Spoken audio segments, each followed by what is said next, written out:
Yeah, totally. So we are going, and this is going to be it. So, hi Naomi, thanks for joining me today. Welcome to Steinbach. Hi, David. Thank you so much for having me. We Last didn't. time I was in Steinbach was, I guess, a little over a year ago for our holiday concert, actually in Steinbach in person. And I was so disappointed we weren't able to do that again this year. I know. I was going to say the same thing. We didn't get to have you. We sort of had the concert, but we got the brilliance of Christmas, but we didn't get to engage with you and have a conversation with you. So that's what today is about. So welcome. Happy to have you here. So you have a concert coming up on Sunday. It's another beautiful concert. Tell me a little bit about that concert and what the program is all about. Absolutely. So I will be conducting and playing the piano in this performance. The sort of centerpiece of the concert is a concerto by Mariana Martinez, which I'll be playing from the keyboard.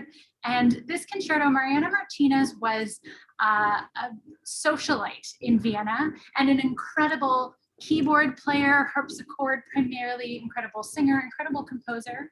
She lived beneath Haydn in his early years in Vienna. He was in the, the dank, dusty apartment above her family, and she hosted so many parties. And so this is a piece that she very likely would have played herself at one of those parties, likely leading from the keyboard, as was very common. Another composer from Vienna who she was very closely acquainted with, of course, Mozart. So she is known to have played duets with Mozart at parties that she and her family hosted. So a really incredible, fun piece. And so to sort of frame this concerto, we're starting with a very, very early work by Haydn, which was written both as a string quartet as well as a divertimento for larger orchestra. So we're playing it in that larger orchestra version, a piece he would have written right around the time he was giving Mariana Martinez lessons and living upstairs. And then we're concluding the program with a piece by Louise Farenc, who is a 19th century French composer. She was one of the first women to teach at the Paris Conservatory. She was a piano professor, as well as a really skilled and excellent composer. This piece is a nonette, so it's for 9 instruments, but it's very orchestral in sound and scale. And Louise Farenc was also a wonderful composer for orchestra. She wrote 3 symphonies and a number of big overtures. Awesome. What a cool concept, and to be able to see how all of these composers' lives sort of intermingle with one another, and what it must have been like, that some of these people actually knew each other and talked, in the apartment hallway. I think that's so cool.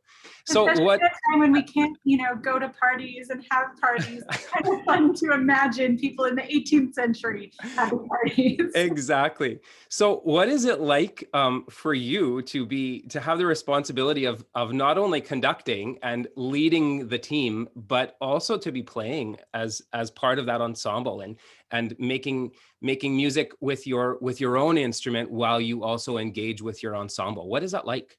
Well, anytime you're conducting from the keyboard or from another instrument, it's a real collaboration. You're really relying on the exceptional musicianship of the orchestra, as well as especially the concertmaster. So for this piece, the concertmaster will be Carl Stobbe, and I'm just so grateful to work with such wonderful musicians and really be able to rely on them to take the lead. It makes the process much more like chamber music, and indeed very much like this piece would have originally been performed, and like so much musical performance was in the 18th century, is chamber music and really people having fun together. Yeah, really, it feels almost informal in a way, doesn't it?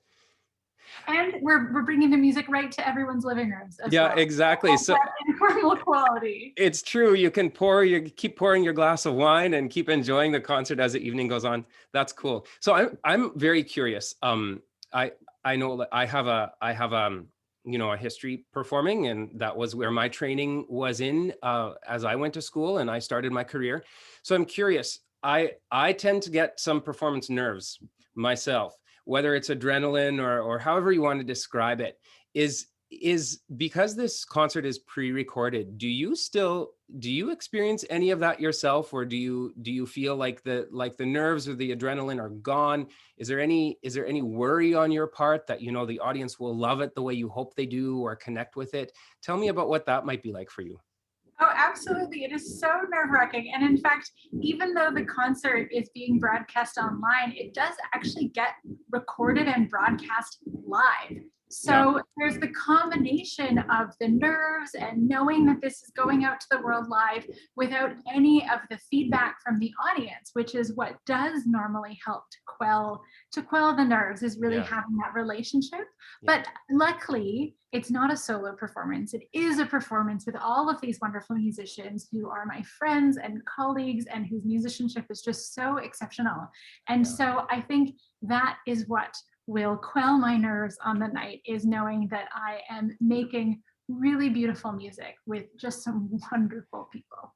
So speaking of that, and speaking of the pre-recording piece of this, you know, through the pandemic, we have to have come to some sort of terms with the fact that we're performing using a different format. We're either doing it live stream with nobody in the room, or we're pre-recording and then dealing with that slightly different sensation of performance, you know, adrenaline. Tell me what is the same for you and what might be different in this sort of virtual format. Like, what doesn't change as an artist and what does, if anything? I mean, I guess what doesn't change is that the purpose of us making music is to share it, to share with each other, but especially to share it with our audiences. And so that is our mission as a symphony orchestra. That is my mission as a musician. And that is what we are still able to do, and what we are still focused on, is sharing really beautiful music. Right. I think obviously that experience is different when we don't have an audience in the room, but I've also noticed some real advantages. There are people all over Manitoba, Steinbach included, who are now able to watch Winnipeg Symphony Orchestra concerts who might not normally be making the drive into the city, Right. you know, to go see these performances. This is really the first time we've been able to offer so many performances to such a wide audience. My family are in BC, and they're Right. all so excited to tune in, and they probably would not have all gotten on a plane or gotten in a car for a few days to come out Right. and see this concert. So those are some real advantages. The other thing, of course, we don't have the live applause, and there's nothing to substitute for that. But what we've really enjoyed is that on our live streams, there is often a live chat happening in the YouTube link. And so afterwards, when we're done performing, we can actually have a look at the YouTube and see, okay, what have people said in real time? And sometimes that feedback is even more personal, even more specific, Sure. and really, really heartwarming to be able to have that relationship with our audience. Yeah, so true. So if you were to say one thing to somebody who said, "Oh no, this isn't live. I don't want to engage in this concert. You know, I'll wait until we can be back in the concert hall together." What would you say to them? Why is it important for the general public to continue engaging, even if we're doing this a little differently these days? Well, look, everyone attends musical performances for different reasons. And I totally understand that for some people, this is a really poor substitute for something. I get that. I do totally get that. The reality is that it just simply isn't safe for there to be audience members in the space right now. And that we are recreating something like a live experience. I mean, these performances, we are really genuinely nervous. There are no second takes happening here. Right. This is it is a real live experience that we're performing. And I think it's a real special local experience that we're offering too. You know, this is an ensemble that is so essential to Manitoba and to the Winnipeg community. And so, you know, well, of course you could watch, if you're looking for music to listen to, of course you probably have lots of CDs at home and lots of other videos on YouTube that you could watch. But I think there's always something really special about watching your hometown band. Yeah, of course. Of course. And so speaking of, you know, the critical role that the Winnipeg Symphony plays in not only Winnipeg, but in the province, and and the idea of engaging community and engaging young people, especially in what it is that we're doing as musicians. I understand that you're quite involved in the Winnipeg Symphony's Systema program. Do you want to tell us a little bit about what that is and what your role is with that program? I'd love to. So I'm music director of Systema Winnipeg, which is a program that offers daily after-school instruction in underserved communities in the city. We have approximately 130 students who come and take music lessons every single day after school. They primarily study string, normally wind instruments, though right now not wind instruments, normally percussion. Right.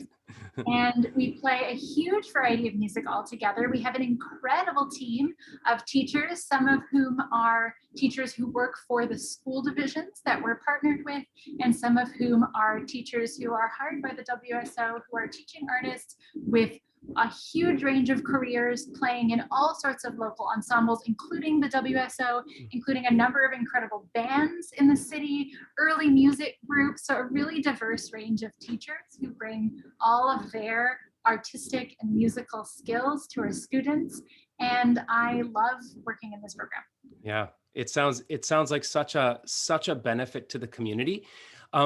So, you know, an important program like that, and considering that, I like to send the message, especially I still continue to teach in the university system myself, as I'm putting on programming for youth and adults and everybody in between.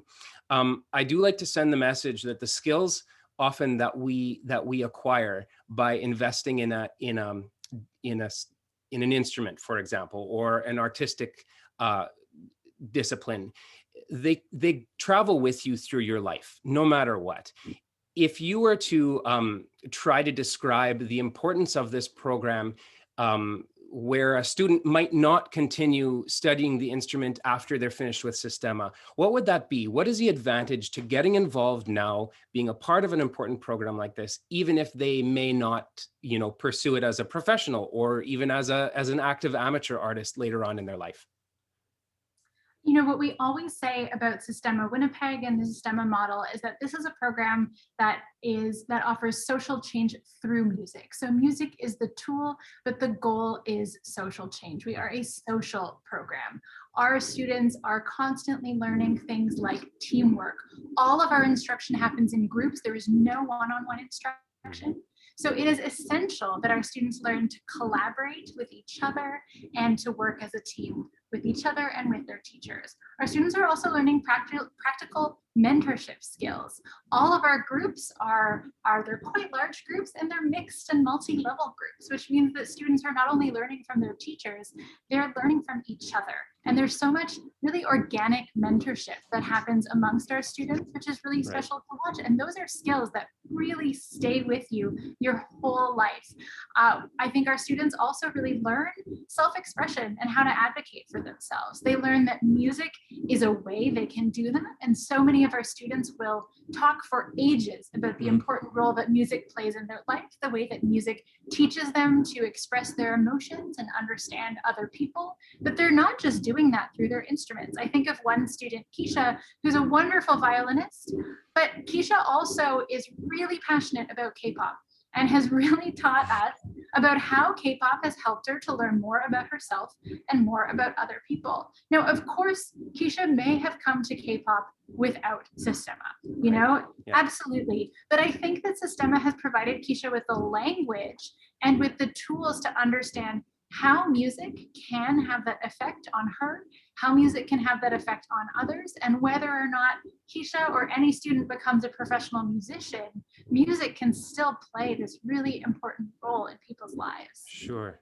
So what does it feel like as the director, the music director of that particular program? What does it feel like to know that you have the possibility of such a positive impact on so many young people in the province? I mean, you know what? I just feel like these students have such a positive impact on me. I mean it. Like, when I say this is a program for social change, one of the other things that we really encourage is for students to take this on themselves. This is a program where students learn how to effect transformative change in their own lives and in their communities. This is not me bringing change to them. These students they are so smart and so thoughtful and so kind and so talented. And I feel as if every time I show up, I'm inspired by them, I am learning from them, and I come away even more convinced that music is something wonderful that brings us all together. And I come away just solidified in my own love of music from spending time with them. I love it. I love it. It's fantastic. Your enthusiasm and your commitment is contagious. And I thank you so much for taking some time to chat with me. I think that it's such an awesome advantage of these video meetings, and having to do life this way, that we actually get to chat with you the way we wouldn't get to if you were hopping on the bus and heading back to Winnipeg after the concert. It's been a pleasure to chat with you, and I look forward to the concert on Sunday, and I wish you all the best, both with the orchestra as well as with Systema. It's been a pleasure. Well, thank you so much, David. I'm sorry. The downside is, of course, you get the construction noises back in my window this way. We're all fine with all of it. We're just happy to chat. Thanks so much. Thank you, David. Thank you very much. Great. I hope that was what you were looking for. That's